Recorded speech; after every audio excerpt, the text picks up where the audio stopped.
आदरणीय ज्यांनी आत्ताच आपल्याला मार्गदर्शन केलं ते सोलपुरे सर, डॉक्टर सोलपुरे सर. आणि आता सगळ्यांचीच नावं मी घेणार नाही मंचावर, कारण का वेळ खूप झाला.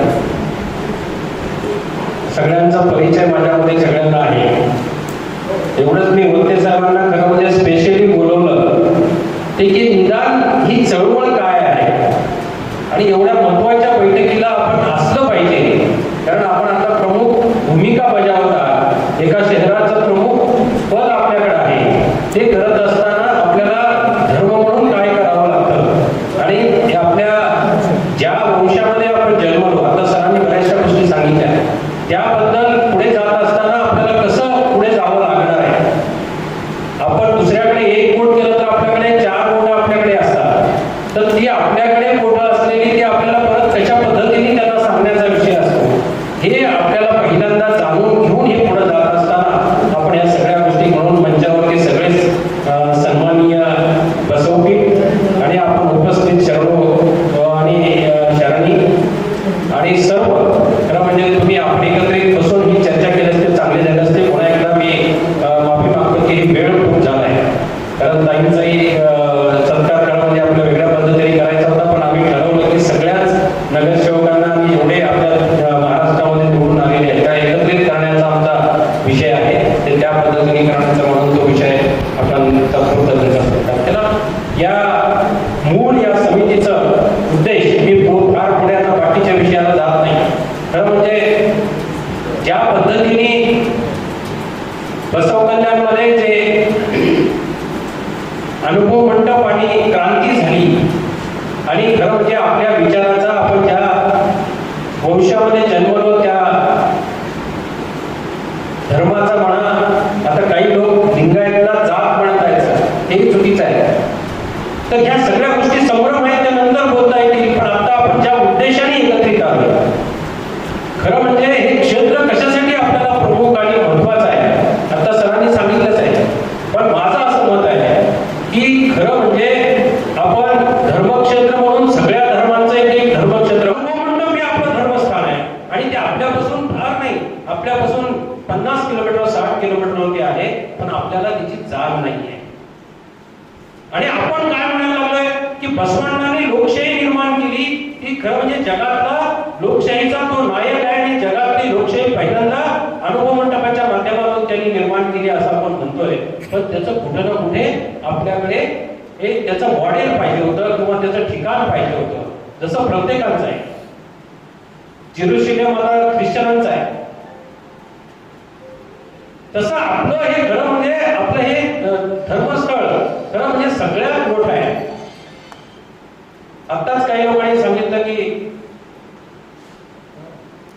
काही आपली धर्मस्थळं आणखी प्रकाशात येत नाही, त्याच्यावर अन्याय होतो, त्याला कारणीभूत आपणच आहे. म्हणून हे निर्माण होत असताना आमच्या मनामध्ये सुद्धा ही कल्पना आली की एवढं मोठं काम ही लोक करत आहेत. सरांनी तो इतका वेळ दिलाय की आता मला वाटतं पूर्ण वेळ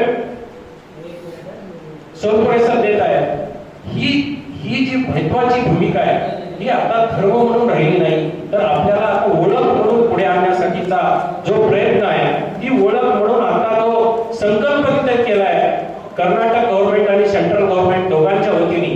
खरं म्हणजे आता जे संकल्प होतोय तो जवळपास 1000 कोटीचा आहे आणि राम मंदिराची जशी भूमिका होती तशीच आपली ही आपल्या अनुभव मंडपाची असणार आहे. आणि आताच सरांनी सांगितलं की 146 राष्ट्रांमध्ये 47 राष्ट्रांमध्ये लोकशाही आहे, त्या लोकशाहीचं खरं प्रतीक हे आपल्या धर्मस्थळामध्ये आहे. म्हणून त्या सगळ्यांचा उल्लेख तिथं असणार आहे आणि त्या सगळ्या लोकशाही स्थापनेला ज्यांनी ज्यांनी संकल्पित केलंय, ज्यांनी ज्यांनी त्याचा मान मिळवलाय, त्या राष्ट्रपुरुषाचं नाव त्याच्यावरती असणार आहे.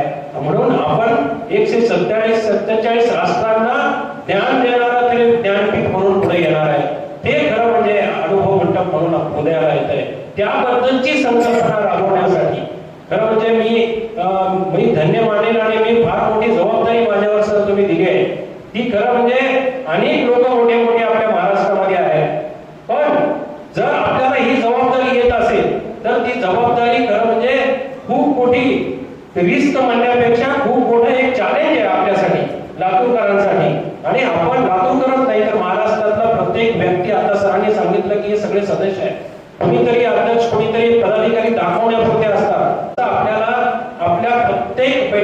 आपण खरं म्हणजे अनुभव मंडपाची उपमा देतो, तसं आपण ज्यावेळेस मोर्चाचा विषय आला याच परिस्थितीने खरं म्हणजे माझं त्यावेळेस एन्जिओप्लास्टी झाली होती, 15 दिवस झाले होते. पण लातूरमध्ये बैठका झाल्या की मोर्चा घ्यायचा आहे, मोर्चा घ्यायचा आहे. आणि मोर्चा घेत असताना याच पद्धतीने स्वतः डॉक्टर शिवलिंग शिवाचार्य महाराजांनी आणि या सगळ्या लोकांनी, विभूती सर आहे, ढेंगणे सर आहे, त्या सगळ्या लोकांनी सांगितलं की तुम्ही पुढे नुसतं व्हा, आम्ही सगळे तुमच्या सोबत आहोत. पण दुसरा व्यक्ती आम्हाला ज्या पद्धतीने जर चुकीच्या मार्गाने गेला तर तिची अडचण होऊ शकते, तुम्ही घरात बसला तरी हे काम होईल. मी म्हटलं मला चालता येणार नाही, 15 दिवस झाले आणि मला बाहेर पण पडता येणार नाही. ते म्हणले तुम्ही आम्ही सोबत आहोत, तुम्ही फक्त हो म्हणा. मग मी हो म्हणलं आणि त्या पद्धतीने खरं म्हणजे आम्ही घरात बसून त्या मोर्चाचं नियोजन केलं. तरी गेलो आम्ही बऱ्याच ठिकाणी, काही ठिकाणी, पण मला फिरता पण येत नव्हतं. डॉक्टरचा सक्त आदेश होता की एन्जिओप्लास्टी होऊन 15 दिवस झाले नाही, तुम्ही अजिबात बाहेर पडू शकत नाही. पण ती प्रेरणा आणि खरं म्हणजे ज्या आपण बसवण्णांचं नाव घेतल्यानंतर बसवण्णांचं तत्वज्ञान आपण जर आत्मसात केलं तर ती मनातली भीती निघून जाते आपण म्हणतो. तसं तेव्हापासून आमच्या मनामधली भीती निघून गेली की आपण कुठेही असलो तरी आपण जर बसवण्णा पूर्ण अंगीकारला, तो बसवण्णा पूर्ण आपण स्वीकारला तर मला वाटत नाही आपल्या मनामध्ये कुणाबद्दलही भीती राहायचं कारण नाही. कारण कुणा हा विचार कुणाचाही द्वेष्टा नाही आहे, फक्त प्रगतीचा मार्ग दाखवणार आहे. म्हणून कर्मातून निर्माण झालेली भूमी असं आपण ज्याला म्हणतो, जो कर्मातून निर्माण होतो तो खऱ्या ईश्वराला प्राप्त होतो. त्या पद्धतीची संकल्पना खरं म्हणजे बसवण्णांनी वर काही वर की वरची म्हणून पुढे आणली आहे. तसंच काय कैलास म्हणून आपण ज्या पद्धतीने मांडतो तसंच खरं म्हणजे ही सुद्धा या संस्थेची भूमी आहे. ती याचे संस्थापक आहेत ते देशिकेंद्र महाराज म्हणून आहेत. त्यांच्या स्वतःच्या नावाने ही संस्था होती. पण त्यांनी नंतर ज्यावेळेस 71ला विचार मांडला की बाबा नाही माझ्या नावाने नको, खरं म्हणजे आता देशिकेंद्राच्या मान्यतेवर धर्मवीर देशिकेंद्र महाराज शिक्षण संस्था म्हणून असा उल्लेख आहे. पण त्यांनी 71ला नंतर मीटिंग घेतली आणि सगळ्या लोकांना सांगितलं की बाबा नाही, बसवण्णांचा विचार आणि ही शैक्षणिक पंढरी पूर्ण महाराष्ट्रभर फिरली पाहिजे, सर्वसामान्य माणसाचा उद्धार करण्यासाठी याचा निर्माण झाला पाहिजे. हे म्हणून त्यांनी काय केलं, बसवण्णांचं महात्मा बसवेश्वर शिक्षण संस्था म्हणून पुढे आणली. हे सगळ्यात महत्वाचं आहे. कारण का ज्या भूमीमध्ये आपण ही बैठक घेतोय अशा पद्धतीची मोर्चाची बैठक सुद्धा याच ठिकाणी झाली होती. आणि महाराजांनी मला प्रमाणपत्र दिलं ते त्या पद्धतीने की महाराष्ट्राचे समन्वयक म्हणून तुम्ही व्हाल त्या समन्वय समितीचे. आणि आम्ही काम सुरू केलं आणि मग मोर्चाच्या माध्यमातून खरी लिंगायतांची ओळख त्या चळवळीमधून बाहेर पडली. ठीक आहे, धर्माला मान्यतेची गरज आहे नाही हा विषय वेगळा आहे. कारण धर्माला मान्यतेची गरजच नाही. धर्म हा 10 माणसाचा सुद्धा असू शकतो. आज देशामध्ये 370 धर्म वेगवेगळ्या पद्धतीने आचरणात आहेत. त्यांची संख्या मोजली जात नाही. आपण आपल्यात बघतो जैनांचा 50 लाखांचा असताना सुद्धा त्यांना अल्पसंख्याक दर्जा दिल्यामुळं त्यांचा धर्म पुढे आला. पण धर्माला मान्यता द्यायची त्यांना गरज पडली नाही, असं घटनेमध्ये कुठेही उल्लेख नाही. म्हणून आपण मानायची गरज नाही की आपला धर्मच नाही म्हणून किंवा मान्यता नाही म्हणून. पण आपली ओळख जर पटवायची असेल तर आपण लिंगायत म्हणून पुढे आलं पाहिजे. आणि लिंगायत आपण आहोत, लिंगायत आपला आचार आहे, आपला विचार आहे, तो आपण मांडला पाहिजे. आणि ती भूमिका घेऊन जर आपण पुढे गेलो तर मला वाटत नाही कुठेही प्रॉब्लेम आपल्याला येईल म्हणून या निमित्ताने मला जी जबाबदारी खरं सरांनी आता दिली आहे ती न पेरणारी आहे. पण बसवण्णांचा विचार जो मनामध्ये आहे तो स्वतः पेरून तो पुढे नेण्याचा विचार आपल्या सगळ्यांच्या माध्यमातून तो होईल ही संकल्पना माझ्या मनामध्ये आहे. म्हणून करायला काय हरकत नाही, पण आपल्या सगळ्यांची साथ पाहिजे. पुन्हा एकदा लातूरचं नाव महाराष्ट्र म्हणून ज्या नेतृत्व म्हणून पुढे येण्याचा विषय ते आपण सगळे एकत्रित येऊन जर तो संकल्प उचलला तर मला वाटत नाही सगळ्यात चांगलं काम करण्याचा संकल्प सर आम्ही आपल्याला या निमित्ताने देतो. चांगलं नियोजनाचं म्हणजे मायक्रो प्लॅनिंग जर करावं लागेल ती खरं म्हणजे जिल्हा स्तरावर, तालुका स्तरावर आणि गाव स्तरावर आपला एक एक कार्यकर्ता, मी नेहमी सांगत असतो की संघाची संकल्पना जशी आहे त्या पद्धतीचं काम आपण आपल्या पद्धतीने केलं पाहिजे. ती ज्या श्रद्धेने करतात ती राष्ट्रीय भावना ठेवून करतात, तसं आमचा राष्ट्र आणि धर्म भावना दोन्ही एकत्रित आहे. कारण आता सरांनी सांगितल्यावर जगाला आता एकच धर्म, एकच विचार फक्त खरं म्हणजे एकत्रित आणू शकतो तो बसवण्णांचा विचार. तर खरा मानवतावादी विचार हा फक्त आणि फक्त बसवांचाच विचार आहे आणि तो हृदयास येऊ लागलाय हळूहळू. मॅग्ना कार्टाला बाजूला ठेवून जर आपल्याला आपली खरं म्हणजे आपली शक्ती दाखवायची असेल तर हे आपला जो संकल्प आहे अनुभव मंडपाचा तो खूप मोठा झाला पाहिजे. आपण जर महाराष्ट्रातून आणखी निधीची गरज पडली तर आता सरांनी सांगितल्याप्रमाणे आपण ते करण्याची ताकद पण ठेवूया आणि चांगलं एक जागतिक मॉडेल खरं म्हणजे जागतिक सेंटर्स होणार आहे. कारण सगळी लोक तिथे त्या निमित्ताने जाणार आहेत. कारण लोकशाहीच्या जनक म्हणून ज्यांना आपण आपल्या भारतामध्ये मानतो खरं म्हणजे आणि जगातला लोकशाहीचा जनक म्हणून आपण मानायचं असेल तर हे मॉडेल आहे, हे संकल्प आहे तो खूप मोठा झाला पाहिजे आणि ते आपल्या रचनेत उतरणार. आता रचनेचा विचार आहे. ही सगळी पदाधिकारी ज्या पद्धतीने सरांनी आता डिक्लेअर केले माझ्या सोबत त्या लोकांना दिलंय त्यांनी आणि त्याही लोक तेवढ्याच पद्धतीने खरं म्हणजे आता याच्यामध्ये अनेक लोक आपण सगळे सदस्य राहणार आहेत असं सरांनी सांगितलंय. विजय कुमार पुरे खरं म्हणजे ते आज बैठकीला नाही पण त्यांनी फोन करून सांगितलं होतं की मी अडचणीत आहे येऊ शकत नाही म्हणून. डॉक्टर शेषराव सेठे सर यांचंही काम आपण बघितलंय. तेही खूप खरं म्हणजे आता पुढच्या काळामध्ये मला वाटतं आणखी रिटायरमेंट झाली नाही सरांची. मग तर काय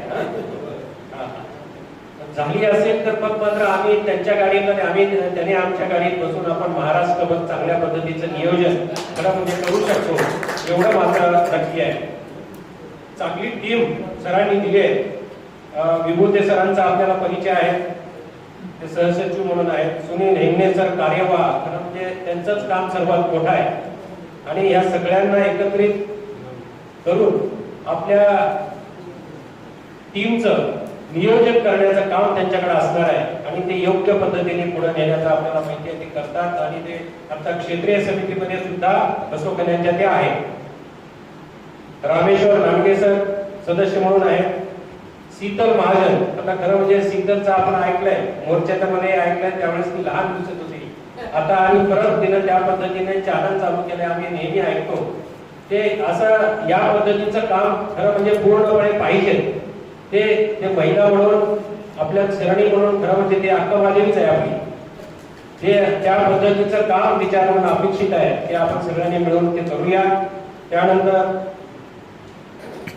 रेणुका शंभारे या नगरसेविका आहेत त्याही सदस्य म्हणून आहेत.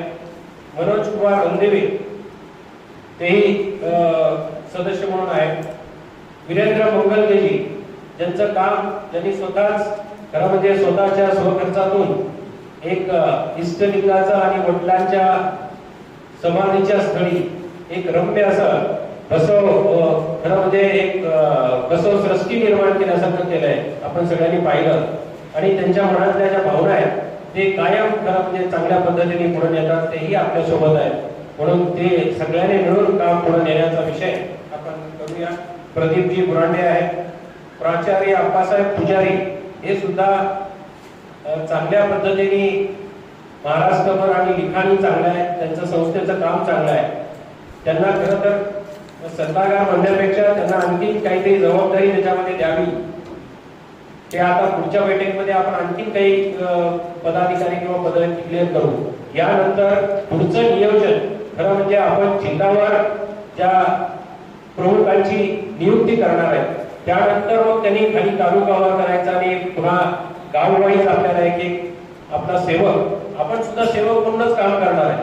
बसवांचा विचार सेवक म्हणून दारापर्यंत घेऊन जाण्याचा विषय आपण सगळ्यांनी मिळून जर केला तर महाराष्ट्रामध्ये इतर समाज सुद्धा आपल्या बरोबर जोडण्यासाठीचा तयार आहे. अनेक लोकांना धर्माची व्याख्या माहित नाही. आपण कोणावर टीका करण्याचा विषय नाही. आपण हिंदू संस्कृतीमध्ये जगतोय, हिंदू संस्कृती पाळतोय आणि हिंदू संस्कृतीला पुढे घेऊन जातोय. त्यामुळे आपण कोणावर टीका करण्याचा विषय नाही पण आपला आचार आणि विचार आपण चांगल्या पद्धतीने करून जर आपलं जीवन जगत असो तर बाकी विचार चुकीचा मनामध्ये आणण्याची गरज नाही. म्हणून या पद्धतीने काम करण्यासाठी जी टीम आता खरं म्हणजे सरांनी डिक्लेअर केली त्या सगळ्या टीमचा मी माझ्या वतीनेही खरं म्हणजे अध्यक्ष म्हणून जरी मला केलं असतं तुम्ही मी पण एक सेवक म्हणूनच ते सगळं काम पुढे नेणार आहे. त्या सगळ्यांचं अभिनंदन मी या निमित्ताने करतो. आपण सगळ्यांनी या सगळे ही जी नवीन संकल्पना आहे, आता सरांनी सांगितलं की हे म्हणजे आता डिसेंबरचा कार्यक्रम झाला म्हणजे हा विषय संपला असा नाही, पुढे सुद्धा कायमस्वरूपी या पद्धतीने चालू राहणार आहे. याला चालना देण्याचं काम, वेळोवेळी बदल होण्याचं काम, काही लोकांनी रिटायर व्हावं लागेल, काही लोकांना चार्ज द्यावं लागेल, या सगळ्या गोष्टी करण्याचा विषय आपण आपल्या स्तरावर करूया आणि चांगलं काम करण्याचा खरं म्हणजे निर्धार या बसवभूमीमध्ये बसवेश्वरांच्या संस्थेच्या आणि बसवेश्वर महाविद्यालयाच्या भूमीमध्ये हा निर्णय आपण घेतलाय, तो नक्कीच संकल्पित राहील आणि आपण चांगलं काम या माध्यमातून आपण करून आपण सगळ्यांना एक वेगळा विचार आपण देऊया. एवढंच या निमित्ताने खरं म्हणजे आपल्या सगळ्यांच्या समोर ही संकल्पना स्वीकारून आपण जे दिलेल्या जबाबदाऱ्या आहेत त्या पार पाडण्यासाठीची खरं म्हणजे पूर्णपणे बसव विचाराने आम्ही हे करू, एवढं या निमित्ताने सांगून मी खरं म्हणजे थांबतो. आणि एक सूचना सगळ्यात महत्वाची की सर, आम्ही तुमच्या ज्या अध्यक्षपदाच्या ज्या बैठका आहेत त्या कधी करत घ्याव्या याचंही नियोजन थोडं आम्हाला दिलं तर त्या पद्धतीने प्रत्येक जिल्ह्याला एक प्रमुख म्हणून देणं, शेटेसर असतील, आधी असतील, आचार्य असतील, या सगळ्यांनी मिळून ते काम करता येईल. आणि एक आणखीन एक संकल्पना अशी ठेवावी की आता जे नवीन पदाधिकारी निवडून आले लोकशाहीच्या माध्यमातून, आपण जसं सांगितलं की अनुभव मंडपामध्ये 770 शरण जे होते सदस्य होते ते अपोजिशन मध्ये कोणीही नव्हतं, म्हणून खरं लोकशाहीचं संकेत तोच आहे. त्या सभागृहात गेल्यानंतर जनतेने निवडून दिलेला सदस्य एवढंच असलं पाहिजे, पण त्या पक्षाची भूमिका मांडण्याचा विषय आपण करतो. निवडून जाण्याचा विषय असतो तो राष्ट्राची भूमिका आणि राष्ट्राची सेवा करण्यासाठीचा विषय असतो, पण आपण मात्र पक्षाची भूमिका आणि पक्ष प्रमुखाची भूमिका मांडण्याचा विषय करतो. ही लोकशाहीला समर्पित नाही. म्हणून 770 शरणांना अपोजिशन हा विषय नव्हता. तसाच संकल्पित खरं म्हणजे अनुभव मंडपाच्या माध्यमातून पुन्हा ती लोकांच्या समोर येईल. खरं म्हणजे बाकी लोकशाही राष्ट्रामध्ये बाहेरच्या हीच संकल्पना आहे. कधीही सभागृहात गेल्यानंतर विरोध करायचा असेल तर त्या आपल्या पार्टीचा माणूस सुद्धा हात वर करून विरोध करतो की या विचाराला माझा विरोध आहे, पण एकमेकाला शिव्या घालत बसत नाही. पण आपल्या सभागृहामध्ये शर्ट धरून एकमेकावर आरोप करणं, एकमेकावर पुच्छा उगारण्यापर्यंतचा विषय होतो.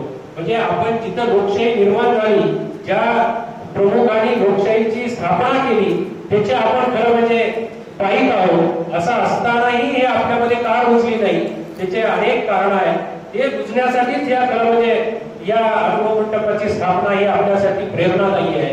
या पुढच्या काळात तसं संकल्पित व्हावं अशी इच्छा व्यक्त करूया. आपण चांगलं काम करूया आणि ही सगळी शपथ या निमित्त मी घेऊया असं बोलून मी माझे 2 शब्द संपवतो. आपण सगळ्यांनी मिळून एकत्रित काम करूया. जय हिंद.